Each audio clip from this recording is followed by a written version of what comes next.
Houston, Texas is a long way from returning to normal. It's going to take time, a lot of time for the city to recover from this. Rising floodwaters badly hit the area's economic linchpin, the oil and gas industries. Many oil refineries in southeast Texas are underwater, including the nation's largest refinery in the town of Port Arthur. As a result, we're seeing some gasoline shortages.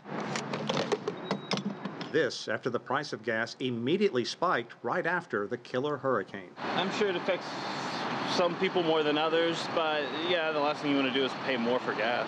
In our subdivision, there was, they didn't have any gas, but when we went outside like Costco, they had gas. We had no problems, and there was no long lines. I think all things considered, I'm surprised gas hasn't gone over $3. In many parts of Houston and the surrounding area, the cleanup is underway in earnest. But as you can see, many roads remain flooded.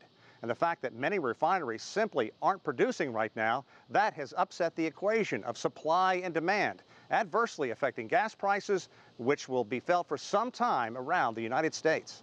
This area of Houston remains under a mandatory evacuation order. Not good news for John Marshall, who lives here. Marshall is a retired executive in the oil and gas industry and someone who understands fluctuating gas prices better than most. Refineries are shut in. They're shut in because of the weather. They're shut in because they're damaged. And prices are also impacted by the logistical impact of trying to get the fuel that's available out to the public.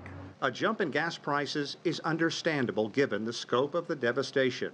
But many in this region are furious, coming across incidents of price gouging, greedy businesses preying on people caught in a miserable situation. People are sharing stories on social media. Here, someone charged a whopping $9.99 per gallon of gas, almost 4 times the national average. Another sign advertising gas for nearly $10 a gallon. Damage from Harvey could exceed $180 billion, according to the Texas governor. Much of that is understandable, but the last thing tired, frustrated residents want is an unfair punch at the pump. Sean Callebs, CGTN, Houston, Texas.